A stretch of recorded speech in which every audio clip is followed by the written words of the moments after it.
stream. Yep. We don't need him.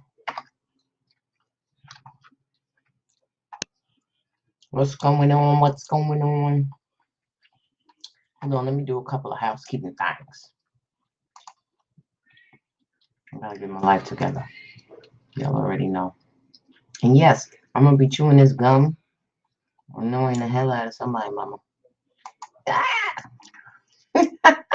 What's going on, family? What's going on? All right, let me just make this public, and I got y'all.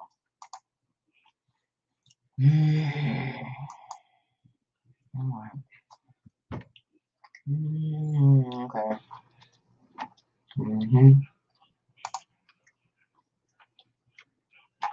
What's going on, StreamYard? What's going on, YouTube? What's going on, Facebook? What's going on, Instagram?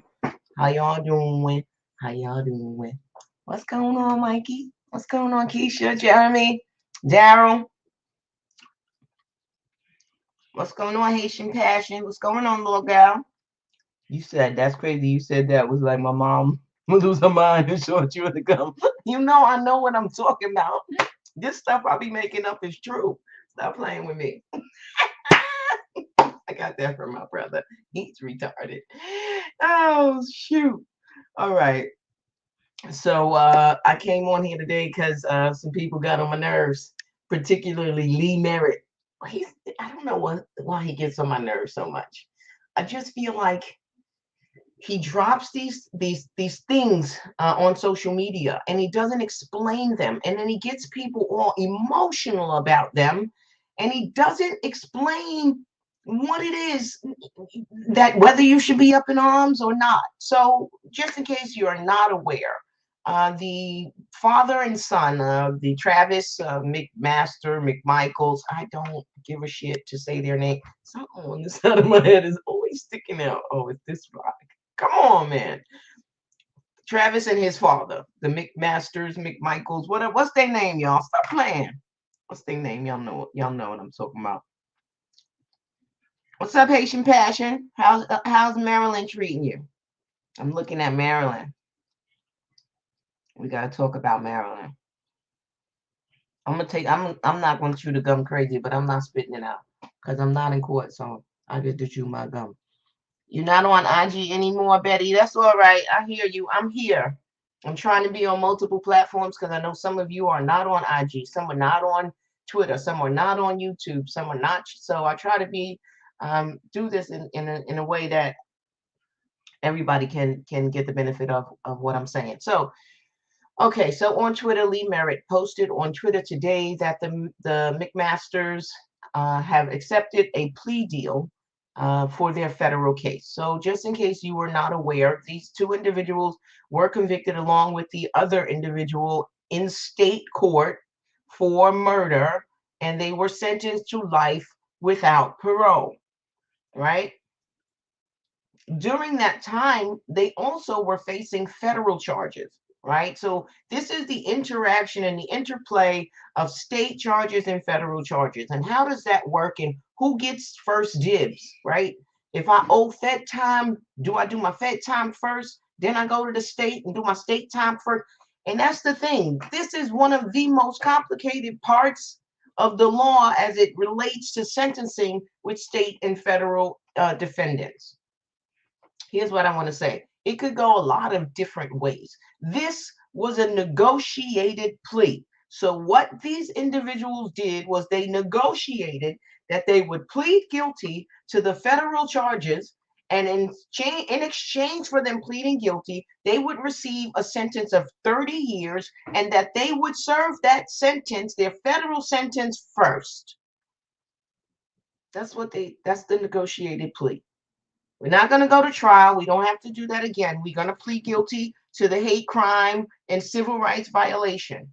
And we're going to accept a sentence for 30 years so long as we get to sentence to do our time in federal Camp Cupcake first, right?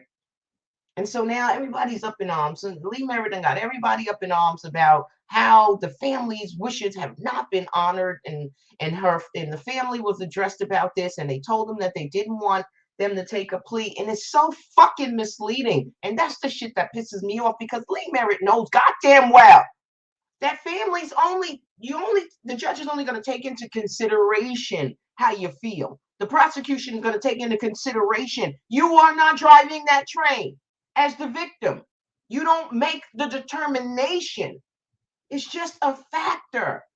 How you feel is a fucking factor. It's not a determinative factor, meaning it's not going to make the decision for the prosecutor. That's not how it works.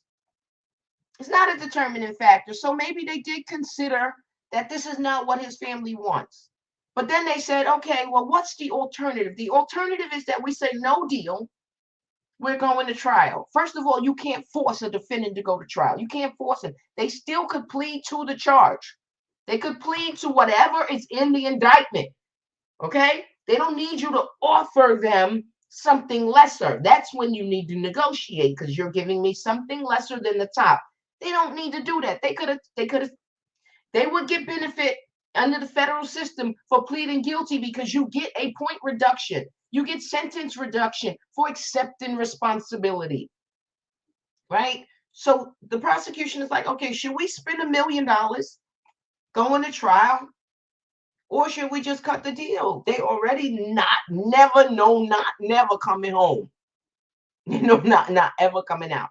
Or should we just dismiss the federal charges? Because that's the only other way we can ensure that they stay in state court, state prison. Is that if there's no federal charges, dismiss the federal charges.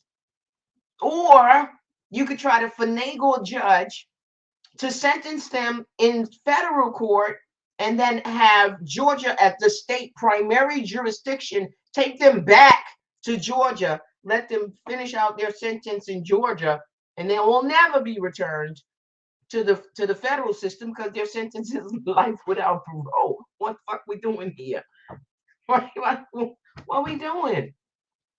So everybody's up in arms, because there's this perception that federal prison is so much better than state prisons. And I don't know if I want to buy into the so much better part, right? Because it's still fucking prison. It's still prison. And it's always the people that have never been to a prison, not a state prison, not a federal prison, that are the first person saying, this is not right. Stop.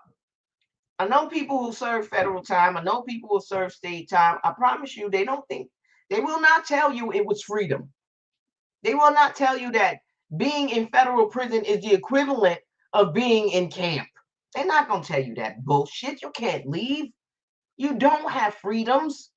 It's not going to be the same. And for certain inmates, no matter where you go, it's going to be a dangerous proposition that you are incarcerated, right? These are men who have backgrounds in law enforcement. Those particularly are the people who don't do well in prison, right? Okay. Aside from the fact that they have this target on their back because they have been labeled as racists, who have taken the life unjustifiably of a black man. They got to deal with that.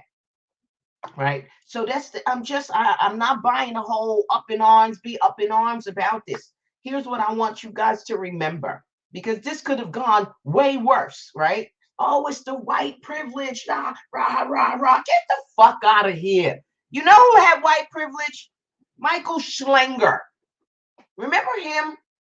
Do you remember a man named Walter Scott who got shot 9 times in the back in South Carolina? We suffer from the great forgetting, right? Nobody remembers Walter Scott. Remember Schlanger? He went to trial for murder. There was a hung jury. It was a mistrial. They were supposed to try that ass again. What happened? He went to federal court. He pled guilty to civil rights charges. They dismissed his state case. Dismissed the state case, and you know how much time he got in fed? 20. He got 20. I don't, who was tweeting about that shit? I don't remember hearing nobody screaming white privilege then. I don't remember that, right? But these guys didn't get that deal. This ain't that. This ain't that, right? Their state charges, they didn't get dismissed. They could have been dismissed, because you know it was a lot of finagling happening with this case. They didn't get charged for what? 7 months from the time he was killed. All right. So when we think about how they have manipulated situations in the past and we remember, then we don't, then this doesn't look that bad. Honestly, it doesn't. I'm not going to get my panties up in a bunch because they're going to do 30 years in Fed time as opposed to 30 years in state prison. I'm just not. I'm not. That's not the thing we want to hang our hats on. I mean, they're going to prison. They're not going to see the light of day. Come on. Come on. Somebody tell me I'm wrong. Tell me I'm wrong. Y'all remember, Tony, you remember? What's up, Tony? Hey, Keisha, you remember, right? Slager, people don't remember and they just get outraged, right? This is not that. It's not like even the judge said, you know what? Or the deal was, we're going to give you concurrent time. What if that was the deal? That wasn't even the deal, right? I haven't seen anything that says that the government or the judge is agreeing to run that state sentence concurrent with the federal sentence, and that, maybe after 30 years they have a shot at getting out, or after 30 years they finish their Fed time, they got to go back to the state and finish that life sentence. That's what's supposed to happen, right? So the father's gonna die in jail. He's gonna die in federal prison, right? Because he ain't got 30 left. But Travis might have 30 left, right? So he'll finish out 30, and then he's got to go finish the rest of his life in state prison. That's how it's supposed to go if you serve your sentences consecutively. But I haven't heard anything about the deal being a concurrent sentence. That would be outrageous. I haven't heard them say we're going to dismiss the state charges and vacate those convictions in favor of the federal sentence. That would be outrageous. That is something you should get upset about. That is something that you should start tweeting, becoming emotional about. But that's not that. And I just, I feel like we got to manage our emotions because there's so many things that are triggering for us. And God damn it, I'm tired of being emotional all the goddamn time. I'm tired. I'm tired of being attacked when I'm not emotional. I'm tired of people think, come on, sis, you a lawyer. I am a lawyer. And if those were my clients, I would have got them the same fucking deal. I would have tried to give my client the same deal. I would have tried to get them the same deal. Yeah, you want them to plead guilty? I'm going to need them to re-up in Fed prison. Why? Because the funding is better, the staffing is better, the meals is better, the provisions are better. It's supposed to be safer, right? For all the things that people think that they are. You make that deal. It's part of a negotiation. It's a give, it's a take. Oh, they didn't have to let them have have to do that time in Fed. Well, why the fuck would I plead guilty if I'm not getting nothing I want? I'm sorry, what? Yeah, no. Okay, well, you go ahead and spend that $1 million, and I'm gonna use up all these resources, and we're gonna go to trial when I know I'm guilty and I'm ready to tell you I'm guilty. Come on, man. I'm sorry. I'm not buying it. I'm not buying it.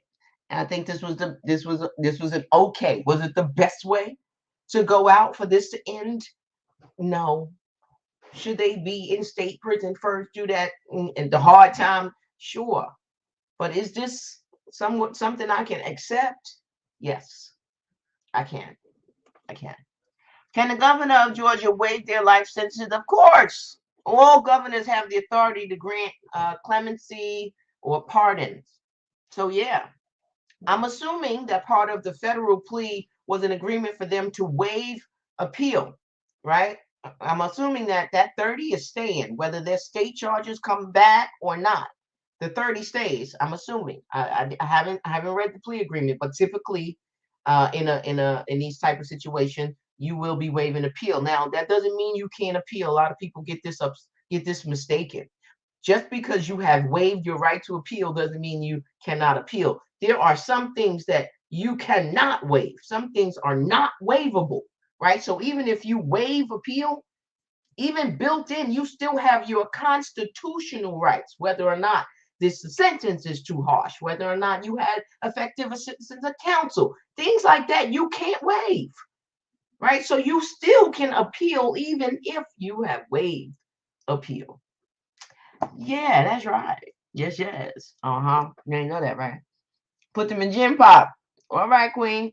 Yeah, if they go in Gen Pop, even in Camp Cupcake, it might not be the most safe proposition, but you know what happens when people go to prison.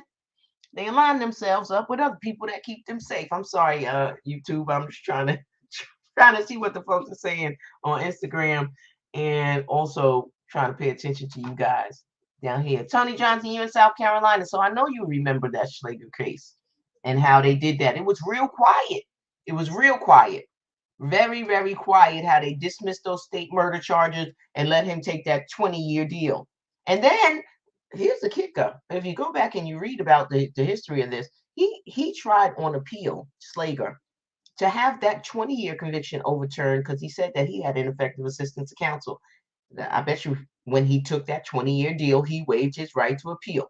But again, like I said, there are certain things that are non-waivable. And so he said, my lawyer didn't even tell me that there was a 7-year deal on the table. The judge was like, yeah, I'm not buying that. You gonna hold these 20. Hold that. But that didn't mean he didn't try. That's the point. You still get to try. You get to appeal, right? Somebody's gonna listen. And the judge listened and said, yeah, nah. So anyway, is the plea agreement online? I haven't seen it yet. I haven't seen it. I have not seen the plea agreement. I imagine once it is all said and done, it will be available online, as like many documents in the federal system are available on PASA. I imagine it will be. So I really didn't want to spend a lot of time on here, guys. I really just wanted to come over and make sure that you're managing your expectations, to give you a little bit more information, because information is power, to make sure that you all understand what is really happening. Lee Merritt, you do great work in some regards, but I also know that you're running for office, and that makes you a politician. And yeah, I'm not going to say much more past that. Yeah, I mean, I think you just have a responsibility as an attorney to give more information than you're giving. And what you're doing is you're getting people up in arms about a thing, and they only have some of the information, and that's not right. And you're making it seem like the government is being ultra disrespectful to the memory of Ahmad Arbery and his family's wishes, and I don't think that that is the case. So yeah, she's going to have an opportunity to speak. The federal law provides that victim impact statement. Victims have a have an opportunity to tell the court how they feel about a couple things. Carrie, hey Carrie, I know they're good politicians. Shout out to Carrie Solange. He is a politician here in Nassau County. Uh, you set apart. You set apart, brother. You set apart. And I'm not dogging Lee Merritt out for that.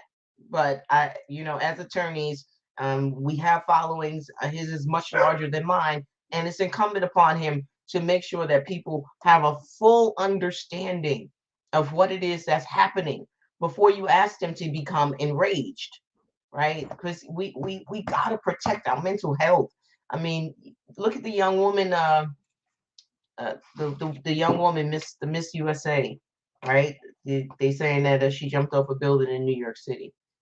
She lived on the 9th floor, went up to the 29th floor and jumped. And she left a note.